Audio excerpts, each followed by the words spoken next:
Okay, ladies and gentlemen, thank you all for coming today to celebrate and hopefully acquire Peter's final book on the history of Mars aircraft. There was only ever going to be 3 volumes. This is the 4th volume of the trilogy. Quote Hitchhiker's Guide. And it's been a long, drawn-out process. I'm Malcolm Fillmore. I've had the pleasure, I think, of editing the book. As we were saying to Peter earlier, we have this 30-70 relationship. 30% he quite enjoys me, and 70% he hates the living daylights out of me. But we actually got there in the end, and the product, as I say, is extremely worthwhile. We at Air Britain are delighted to have the opportunity of publishing all these books. And I say the first volume, I've only got 1 copy left. So it was fully sold out. So if anybody wants the last remaining first volume, I've got one here. Otherwise, we can give you some discounts if you're buying more than one. And just by way of a final Air Britain thing, we've also published a book on the de Havilland cabin moths, which again, done by Stuart McLeod with Moth Club, and again, that was one that I had the pleasure of editing. So we do have a few of those if anybody also wants those. So I'll just hand over now to Peter to say a few things about what he's been up to and the books and where he is, what all the amazing number of things he's still got to do. Peter. Thank you. First I must thank you all for coming, especially those that come from afar. I wasn't expecting such a big turnout. And thank you once again. This is something I never thought would happen. The 4th part of a trilogy, which is rather different, but we finally made it. It only took about 14 years and it was very complicated. I just hope I've done everybody justice that have been so kind in generously donating all the Mars aircraft collections, archives from F.G. Mars and George Mars. The family have been absolutely wonderful. And I just hope that I've done them proud. It's been a lifelong obsession, for want of a better word, I suppose. But I've always had this thing about Mars aircraft. I attended the first and last of their open days in 1947, and somehow I've survived this long. I've also flown in about 3 different Mars aircraft, Magister, Messenger and Gemini. Haven't flown in the Falcon yet, but hopefully one day. I believe we might, I'm keeping my fingers crossed, we might get a Mars Messenger in an hour's time, because Shipping and Airlines, who always support us, have said they're coming between 12 and 1, but they haven't said how they're coming, so I'm keeping my fingers crossed. So I won't rabbit on anymore because there's things to do, and thank you again.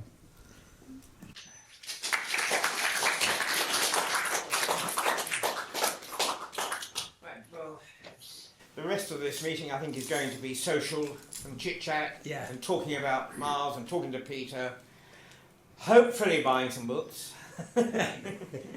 and just enjoying the weather, which is remarkable today in relation to what it was yesterday. But this is what people call climate change, I think. Might we just ask about a little more detail of what is in the latest volume, because it's an extremely interesting variety, isn't it? Well, it is, because things one may not have ever thought of before. I mean, the 3rd volume ended with the debacle of Mars Aircraft Limited at Woodley when it went into receivership, and Peter is at great lengths to talk about the rogue accountant, and Richard is. I'm a chartered accountant. I'm also an insolvency practitioner. And shall we just say? So this one That is when F.G. Miles and George Miles resurrected their empire after the debacle in 1948. The destruction of Miles aircraft in 1947 by an auditor whose name was Hogg, and I've just received the last couple of days a very incriminating letter which throws a completely new light on everything. And I don't know quite, I think I might finish up by sending everybody a copy of this letter, Yes, because please. it just doesn't. Would you like me to interpret it? You haven't Yes. seen it No. either.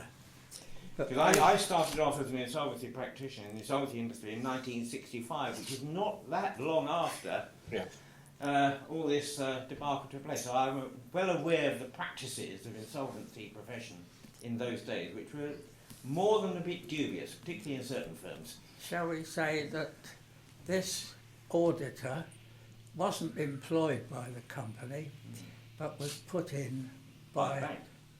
a chap called Gatty Thornt. Oh yeah, But that's another story.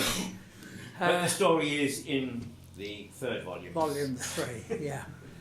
The whole grisly story of the destruction of Miles aircraft, and I don't use the word lightly because FG also uses the word destruction, and the resurrection by this gentleman was a total and utter disaster, and well, But it should never have happened.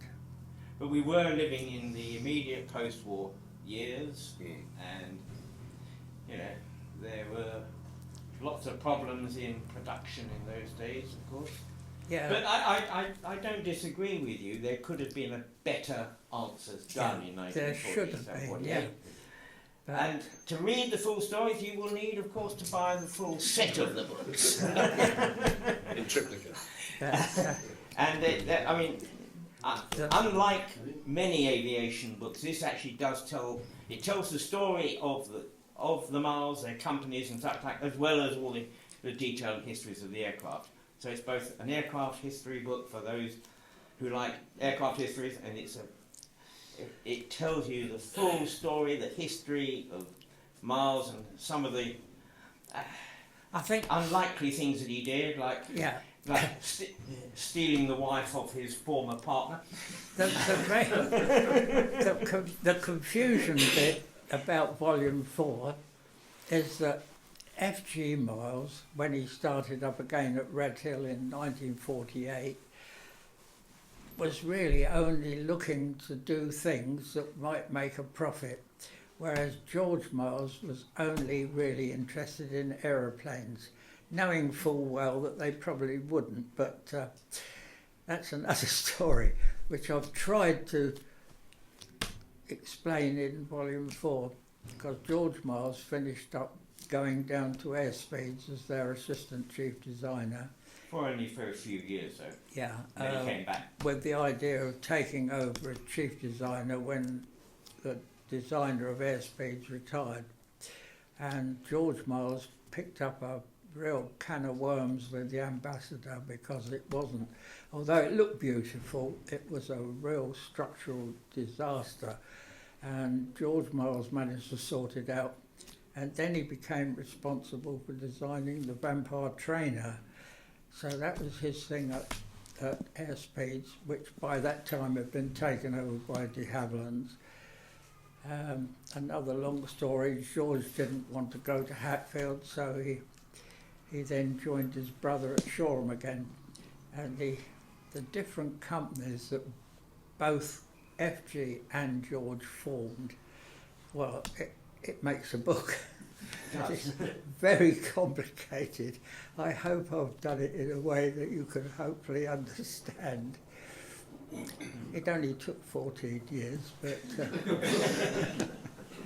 But I mean, yeah. it's important to recognise that, I mean, a lot of what FG did, and George did after the war, they did do some airplanes, but they also got involved in electronics and a whole range of other things, some of which those businesses still survive in one form or another.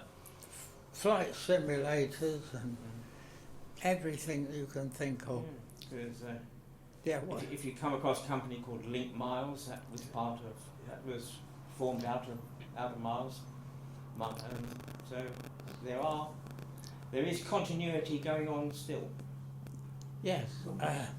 Well, when they finally packed up, they had their factory over the other side of the river bank, FG did, and when he was getting towards the end of his life and retiring, he sold the whole thing to Hunting, and Hunting carried on with all the projects that he'd left. So it packed up in a respectable way. 1978. So and there are obviously some of the products now. The Miles Student, which is illustrated on the front cover, is now in the Woodley Museum. Woodley is a bit disappointed because the factory, I think, has now been finally demolished, is it? Last year. Or went last year? It went last year, didn't it? Because that was a sad thing. Auto had a listing, proper listing on it. We tried, but ultimately failed. It melted too much. But it was a nice looking building as well. It's very sad that there's nothing left now. And there's nothing left over here either, because Riverbank has now been demolished as well. Yeah. But so the name will never die. Thanks to Peter, the name will never be forgotten, because we've got all these wonderful books that you have spent effectively most of your life actually working on. Yeah. But I've been on the books, I suppose, for the last 20 years, really, isn't it? Well, 2004. This was published in. We published it in 2009, but it was about 4 years going. Yeah. When this gentleman rang me up in 2004, I'd been trying to get Putnam's to do a revised copy of Don Brown's book. That's what started it. But then the book publishing in 2004 was getting a bit dodgy, and Putnam's were being taken over, and the people that were taking them over were being taken over, and we weren't getting anywhere. Malcolm said, "Will you stop buggering about and let us do it?" And that's when it all started seriously, very seriously. But I should also, I would like to just say a few words about Phil Butler. Yeah, because thanks to Phil Butler, who's no longer with us now, I couldn't have put half the information on the history of the RAF aircraft in that book that is now there. Phil spent hours helping me with that. Absolutely incredible. But as I say, he's no longer with us now. Phil passed away last year. Really sad. But we've had help. Peter will go on forever. We've had help from so many people who are now no longer with us, and that's also very sad. But joys are getting old, as they say, but I don't see much joy in it. No, so I mean, there's an awful lot of. I say it's a combination of telling the story of what actually happened, together with, I say, the full details of all of the aviation projects that they have done. There's also tributes. All the tributes are in there as well to the FG and George. Thankfully to George's family and FG's family. And one of the things we still are in the process now of doing is actually well, Peter's still going through all the various archive materials, and Yeah. those that relate to Shoreham are being deposited at the West Sussex County Archives at Chichester. All the material relating to Woodley is being kept at the Reading County Archives in Reading. And there is some stuff at the Woodley Museum, but I think that, Jerry, you were going to start sorting some of that out. I'm working with Peter on. Julian, I mean, I was talking about Jerry, Julian. Yeah, so all of that material, again, will be preserved Yeah. in The public Royal, access the archives. Royal Berkshire Archives work on the same principle as the National Archives. It's accessible. You can get a reader's ticket and you'll be able to look everything up. And they were very pleased to take it. I took the first of those Wonderful. with you, and they were extremely pleased. They were over the moon. They Accept had nothing on Mars aircraft. All they had was a minute book from the Reading Aero Club in 1934. Unbelievable. But they also look after all the councils in Berkshire, and as Woodley comes under Wokingham, everybody is very pleased with what we're doing, and I've at last found a very good home for all the stuff, which is great. Peter, could I ask you a Yeah. quick question, please? Yeah. I'm a novice here. Probably everyone else in the room knows the answer. What is your personal link with Miles? Did you work for them? I never worked for them. Why are you so interested in them as a... That's a very As a good project. question. Around about 1946, 47, when I was just getting old enough to understand. Well, I've been interested in airplanes all through the war, but where we lived, we didn't see many, but there were three of us, and we were very keen cyclists, and by 1947, we used to take a magazine called The Aeroplane Spotter, which came out every fortnight, and they used to put little bits on what was happening, and we saw a little bit that was happening at Woodley on the 20th of July 1947, never forget the date. Miles Aircraft were having an at-home day, and the at-home day was going to be what we thought for Miles Aircraft employees, but we thought, well, what's 60 miles? It's okay, we're going, if they don't let us in, we'll look over the fence. When we got there, we found they were letting everybody in. And that's when it all started. Okay. They How about your opened- friends? Did they have the same The interest as whole you have? airdrome was open, the factory, Fabulous. they had a static display, they laid on a flying display, they flew 12 different types of aircraft, Goodness me. and the sun shone. No wonder you remember the date then so well. Sorry? No wonder you remember that date so well. Yeah, I can never brilliant. forget it. And And that's how it all started. that must have been the start of it, yeah. Excellent. We used to cycle miles, and Well, thank you very much for that answer. Yeah. Hope you didn't mind me asking. I did finish up in the aircraft industry, Oh, but Not for not them. for miles, No. unfortunately. Oh, fantastic. I It's was been a there. lifelong interest for you, I was obviously. only 17 in 1947. God, seems like Work that one out. yesterday. Thank you very much, Peter. Thank you. Thanks, Peter. Any other, please do feel free to ask questions of Peter. Without having total answers. I have a little word I'd like to say. Good afternoon, everybody, or morning, whatever it is. My name's Jonathan Miles. I'm G. Miles' grandson. Jeremy was my dad, who died sadly in 2023. I've only got to know Peter relatively recently, so I was sort of vaguely aware of what was going on in the background, but didn't have much knowledge about my own family's interest in, well, extraordinary capacity of interest in aeroplanes and many other things. For some reason, it sort of escaped me for some reason. I grew up kind of ignorant of knowing what my grandparents and George Miles was up to. Now I'm a lot more aware, thanks to Peter. And I've recently visited George Miles' daughter, Karen Miles, who lives in Scotland, and is also a certain age. And she and her husband are obviously massively interested in everything that Peter's doing, and very informative and very influential in some of Peter's research. And together we've constructed a few words of gratitude, if you don't mind me speaking loudly above the noise of the planes outside.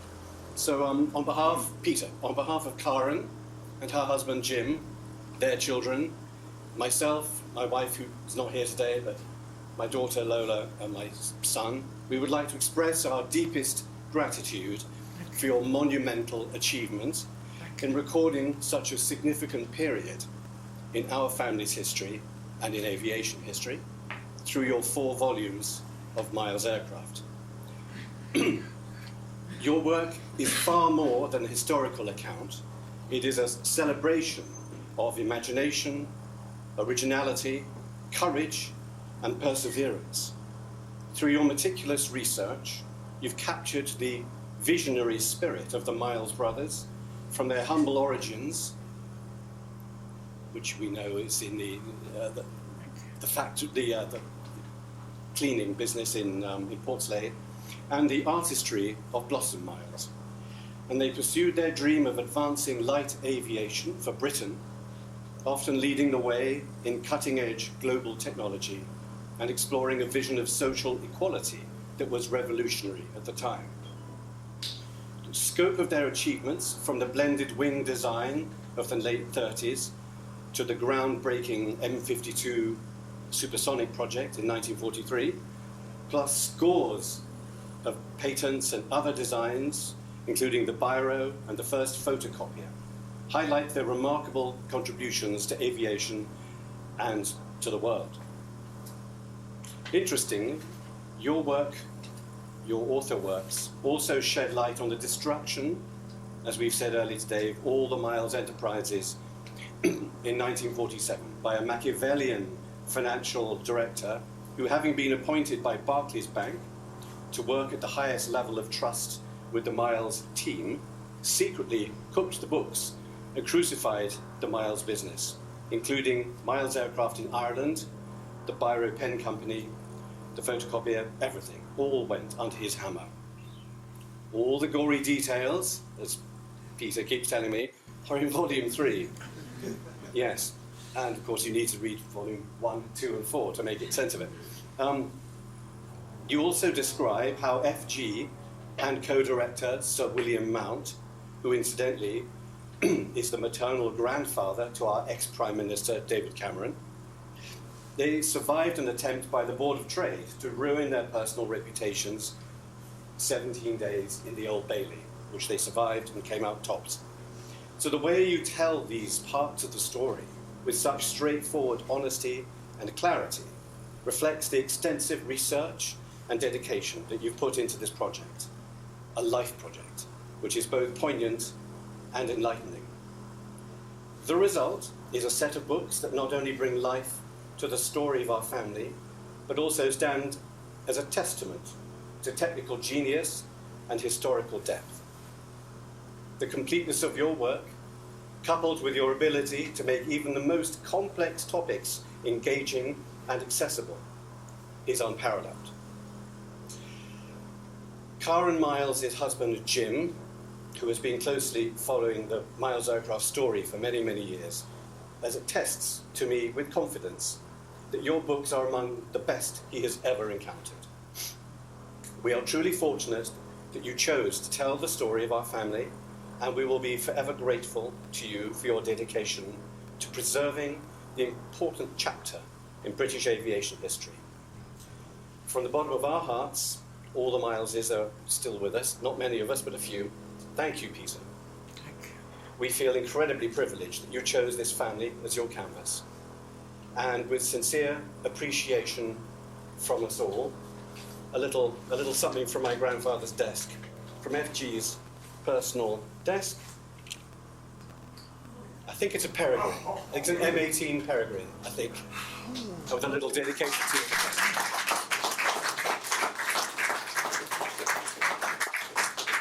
I don't know what to say. Nothing. So you've said it. You said it all. Thank you. Pleasure. Very good. Thank you very much. And perhaps we can look forward to another book, which is the autobiography, the original autobiography of FG, which he's working on. Yes. Thank you. Okay. And to see you, Miles, very good. and to seeing a Miles Peregrine. Yes, there it is. Thank you. I'd just like to actually pick you up on that to tell people that Peter is actually found in the archive F.G. Miles' own autobiography, which went up to, and then suddenly stopped. In 1961. Stopped in 1961? Yeah. So you're having to become his autobiographical Muse. muse. Yeah. There was a very sad reason for it stopping, but that will be explained. So there were. I Eventually- don't think it's going to necessarily be Miles Volume 5, but it will be. Hopefully, you are organising for it to be published, I believe. Am I? Are you? Somebody is. Yes, of course. Yeah. Well, yes. If not you, then probably yes. Sorry? Have you not organised a publisher? I've now found a publisher, Oh. Yeah. Okay. and thank you for the privilege of being allowed to actually do this. I've explained, I will explain briefly why it stopped in 1961, but the reason why it stopped is, I think, explained in Volume 3. I will just put a brief reason. I will not finish it because it can be finished, well, it is finished in Volume 3 actually. So whatever he would have said after 1961, I don't think it would have been any more than what is in Volume 3. But what I will do for this autobiography, F.G. Miles was a great reader and a great writer. He wrote many articles, mostly far-sighted. He could see what was wanted when the government hadn't got a clue and usually made the wrong decision anyway. The letters that he wrote to the magazines Aeroplane and Flight during the war and after the war are absolutely unbelievable. So I'm going to try and put all that lot with the autobiography. And lots of photos. Oh, New photos that we haven't seen before. Yeah. The autobiography as it stood wasn't illustrated, but that's no problem. Julian will... I had upwards of about 3,000 or 4,000 photographs to choose from, so, which Julian is currently getting lumbered with. Oh dear. So we when haven't do got you a problem. expect to finish the product? But hopefully I can, now this is all out the way and I've got quite a few other problems which I'm having to deal with, I want to get concentrating on doing the autobiography now. So next project. You've got. But thank you once again, that is highly treasured. Yeah. Thank you very much. Yeah. Thank you for what you said. Yeah. Oh, You all right? sorry? Have you got anything else you want to say? Not really, I don't think. Yes, you thought so. Okay.